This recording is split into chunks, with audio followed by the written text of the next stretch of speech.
Welcome to the Alsco Uniforms It Pays to Keep Clean podcast, where we discuss industry best practices, celebrate big wins, and share stories about Alsco's growth journey. Mark Roberts, good afternoon. How are you doing? I'm great, thanks, Dana. Good. And you are Group Chief Executive for APAC. So that's Asia Pacific, Australia, New Zealand, and Thailand, Malaysia, Singapore. Did I get all correct, that? Okay, yeah. all right. And I know that's not where you started with Alsco. You certainly had a long and storied career. In fact, when you and I first met, I think you were a regional manager in New Zealand, or maybe even a branch manager in New Zealand. I'm thinking probably a branch manager. Yeah, okay, yeah. So tell us a little bit about how it would have been NZTS at the time. Is that when you started? Yeah, I started with the industry in 1989 with New Zealand Tower Supply, and we became part of the Alsco acquisition in our part of the world in 1998. So I joined the Alsco family in 1998. Okay. And then how did you get from New Zealand to now being headquartered in Australia? Yeah, it's been a long journey. I started in Auckland, driving route delivery trucks in 1989, and went through a succession of roles. You know, I did sales for a while. I did production, running a department of production for a while, and then I applied for the role of branch general manager in a very small branch in a rural centre called Wanganui in New Zealand in 1994, I think, and I don't know if I was qualified for the role at the time, but I thought I'd put my name in the hat, and it was a very small laundry, and then I had a succession of promotions to Rotorua, Wellington, and then to the largest plant at that stage in New Zealand was the Auckland branch, where I originally started. And I worked in Auckland So you kind of came full circle then, back as the plant manager. And, and and there were still some people working there that Oh, were there the wow. first time I was there, That's which cool. was kind of fascinating, And I did the Auckland job from 2002 till about 2007 when I went into a regional role in the Auckland, but looking after roughly half of the New Zealand branches. I did that through to 2014, and I replaced the long-term New Zealand GM there, which lovely was Tony, man. Tony Yes, Filenzo. lovely So gentleman, he was there right from the acquisition through to his retirement in 2014, and I did that role through till 2020, and then Brian McKevity, who I reported to in Sydney at the time, it was his turn to retire. So I guess in the middle of COVID, I upped sticks and moved from Auckland to Sydney. That's what I was going to say. I don't think I realized that you assumed your current role now in 2020, like mid-pandemic. Congratulations. Is that how you were feeling? I don't know. Well, I spoke to my wife about that, and I said, you know, these kind of opportunities don't come knocking twice. So if it is to be, we either stay in Auckland, and that's probably going to be the rest of my working career, or we take the opportunity, which we did. So managing through the pandemic would have been a bit of a cruel way for you to have started your group executive role with Alsco. But what did that, how did everybody kind of come together? And obviously we're on the better side of it now, but do you even really remember what it looked like to try to navigate that? Yeah, I started in the pandemic in New Zealand and finished it in Sydney. So I saw it on both sides. Right. And, New Zealand had a fairly successful pandemic response, and had been locked down quite a bit. I kind of got at the right time. I got over to Australia, and then within a month of me getting to Australia, where I didn't have to quarantine or anything, all of a sudden the northern beaches were locked down, and I was working from home for 3 months because we had our office was in the lockdown. Right. So, but I'd have to say that it once again showed me the resilience of the people in the business, and I've been through a number of events in my time. We've had to deal with fires, we've had to deal with earthquakes in Christchurch in 2010, 2011. The pandemic was something that was a little bit unique because it affected every single location. That's correct. And that was quite a different challenge. I guess the one saving grace was that everyone was more or less in the same position, and right. And one of the things I think we found incredibly challenging was trying to rebuild after COVID, and having to deal with large vacancies on our workforce. Yes. Was a real challenge, and I think like most service industries, whether you were travelling and your bag didn't arrive because there wasn't many baggage handlers, or right. or you went to a restaurant and there's not enough staff. I mean, that was kind of our business for a good year after things had became post-pandemic. And I remember I think out of going into COVID, we would have had a head count in Australia of 1,500. At one point, shortly after the pandemic, we had 250 vacancies and 1,500 people, so it was very difficult to meet our customers' expectations. Yeah, definitely been a challenging time. So talk a little bit about, because this would have affected your trajectory through the pandemic too, but just your product mix, which I think in APAC is a little bit different than here in North America. How much is kind of industrial that maybe you could continue to serve versus food and beverage versus healthcare, et cetera? Yeah, both Australia and New Zealand have quite strong revenue streams in food manufacturing, and yes. And that was obviously an essential service, so that helped us to. So we saw some branches that were very, very affected, like our big food and beverage plant in Sydney, which is our oldest plant in Australia, and in Alexandria. That pretty much ground to a halt, right, because right. the hospitality industry closed down. In New Zealand, we had quite a lot of accommodation linen, and more so than it's an economy that's. Tourism is a big part of the economy, yes. So we had some significant impact there. All right, well, let's put that behind us, as I know that Good. we're done with that. Okay, yeah, I know you want to put that behind us. So since then, kind of what has your growth strategy looked like? Where are you seeing the most growth across the group, and in what market sectors? I think I would like to think that what I've seen happen in the last few years has been the growth in, not so much in revenue streams across particular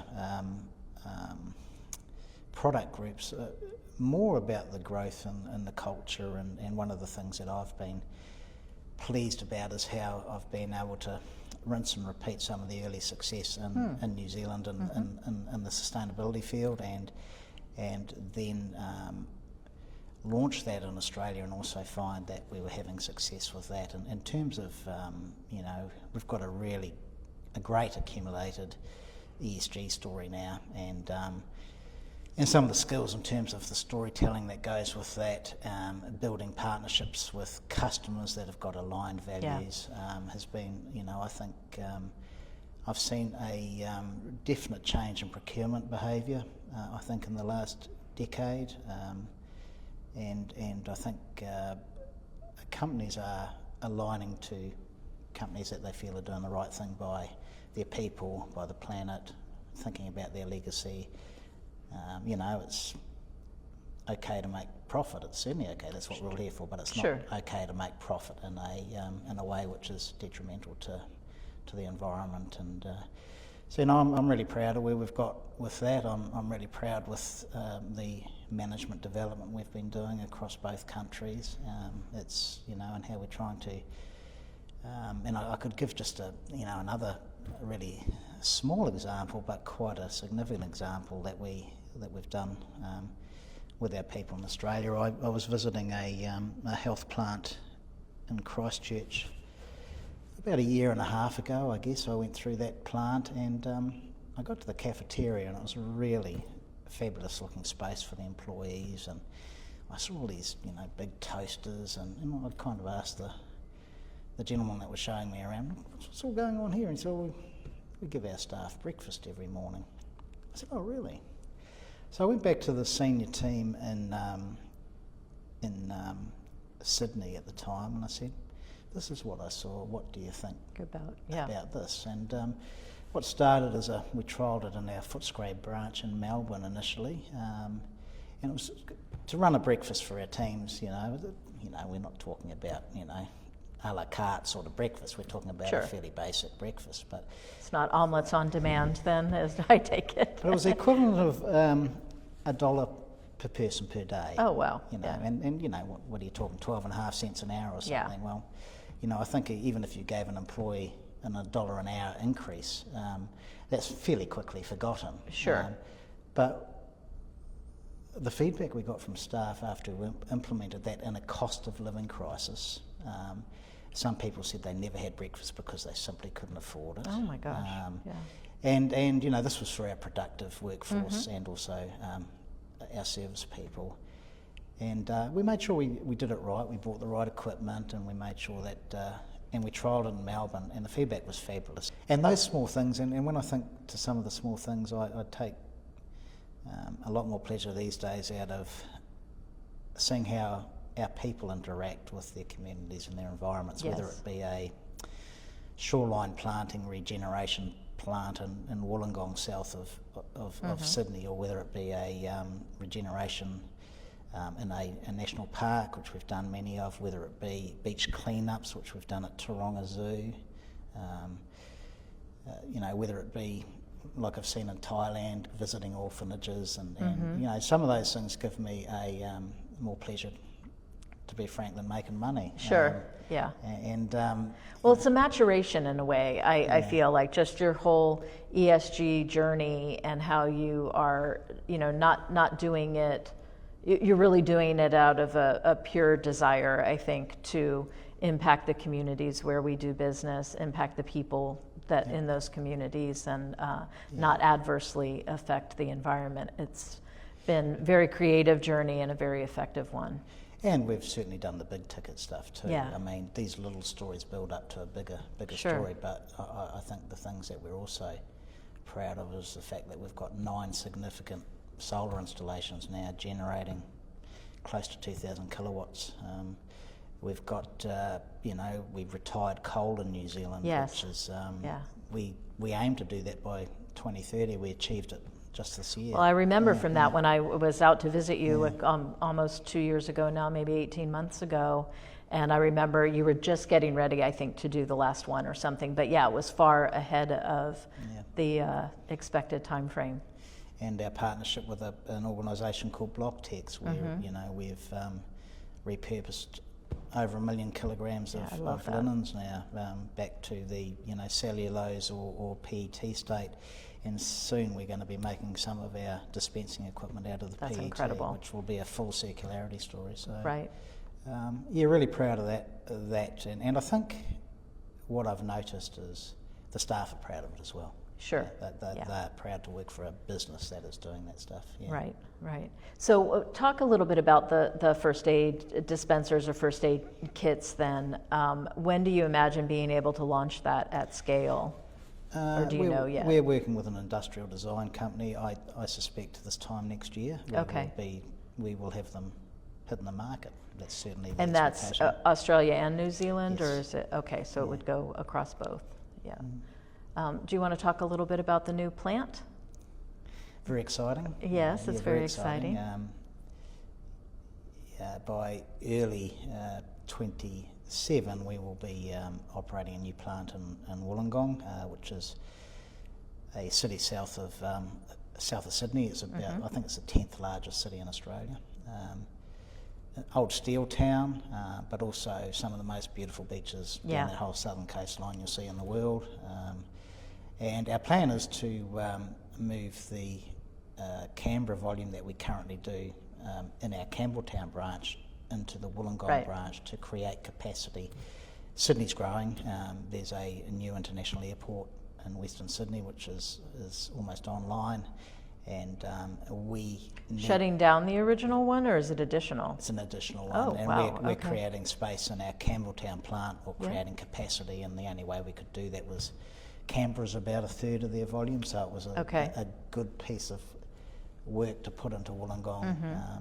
So that plant will be capable of processing 150 tonne a week, and our start point with the Canberra volume will be more like 80 to 90 tonne a week. Yeah. So we'll have some nice room for growth in both Plenty of room to Campbelltown grow, and Wollongong. It's the most significant investment for the company in our part of the world since 1998, when Alsco acquired the NZTS and Enhanced group of companies, which was Alsco's been in Australia since 1963. New Zealand Towel Supply had been was also a private family business, had been around since 1910. In 1998 we became, and that was a significant investment for Alsco. It's the first plant we've built in Australia since Perth, which we built in, I'm not sure of the exact date, somewhere between 1992 and 1995 is probably my best guess. So 30 years anyway, right? 30 years. Yeah, wow. And some of our older plants, our original plant was Alexandria. I'm fairly sure that was built in 1963. Footscray in Melbourne was mid-60s, and Campbelltown in Sydney was probably about 1970. So we had built a lot of plants, but we hadn't built them, and plants cost a lot more than they did. They sure do. Yeah. Understand that piece, from the land to the permitting to the building itself, and then, of course, the equipment and the technology has grown quite a bit. So that's really exciting. That's super exciting. We're introducing some new themes like robotic sorting and sort, so that's going to be fascinating to see how that works. It's a role in the laundry people don't want to do. If you've ever stood on a soil in belt, it's not. Well, it's one of the most important ones, right? Because it's the absolutely. start of the process. If it doesn't get done quickly and accurately, you can really cause some downstream problems. So it's important, but it's not sexy. No, it's That's not. for sure. Yeah. So we're just, I don't even know, today's October 1st, maybe it's October 2nd even, I'm not entirely sure. But we are firmly in then to Q4 of 2025, eagerly planning, budgeting, et cetera, for 2026. Are you excited about kind of what you're planning for next year and see good opportunities there? Yeah, we've got some, aside from the Wollongong, we've got some great projects going on in the branches, and, fortunate to work for a business that continues to invest and show confidence in the business. I think, particularly with the Wollongong investment, but I would say that in our part of the world we're investing for capacity, and I think that's going to stand us in good stead. A few of our plants have been at capacity, but we've spent close to 20 million in the Salisbury plant in Brisbane, close to 25 million in Footscray in Melbourne. So that's solved the capacity issues to an extent that we had in Brisbane and Melbourne. The Wollongong plant is going to solve some of our capacity issues in the New South Wales state as well. Right. We've also we found a bit of dirt in Perth, so I've heard. We're planning to build a second plant there, very early stages, but we've acquired some land, and that will be a second plant. Will operate as a second plant. Oh, it would. Okay, all right. So you're seeing enough growth and that there that you can. Yeah, Perth is a really I guess you could argue it's a bit of a boom and bust mining kind of town. Well, it's bigger than the town. There's 3 million people live in the Perth metro area these days, but Perth is a happening place. It's kind of a little bit isolated from the rest of Australia. It's a 5 hour flight from Sydney, so it's like going from the west coast. And not a lot in to between. The east coast. And not a lot in between. Yeah, some sand. Yes, yeah. So that's exciting. But also some of the washroom upgrade programs we plan.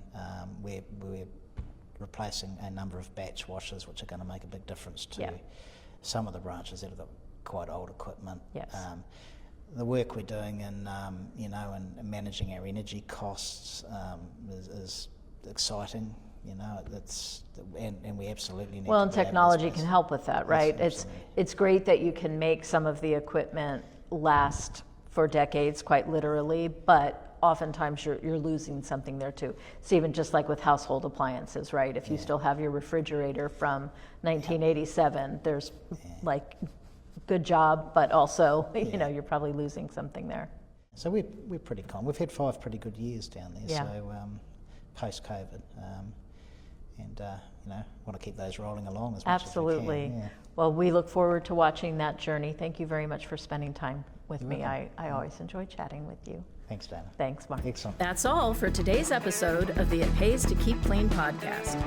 Thank you for joining us on this journey through the world of Alsco Uniforms, where we explore the growth and challenges in our industry. Tune in next time for more industry insights, growth strategies, and tales from the field. If you've enjoyed our time together, please leave us a rating and review on Spotify, Apple Podcasts, or wherever you listen to your podcasts. If you want to learn more about our services, visit us at alsco.com. From all of us here at the It Pays to Keep Clean podcast at Alsco Uniforms, thank you for listening. Stay safe, stay clean, and we'll see you in the next episode.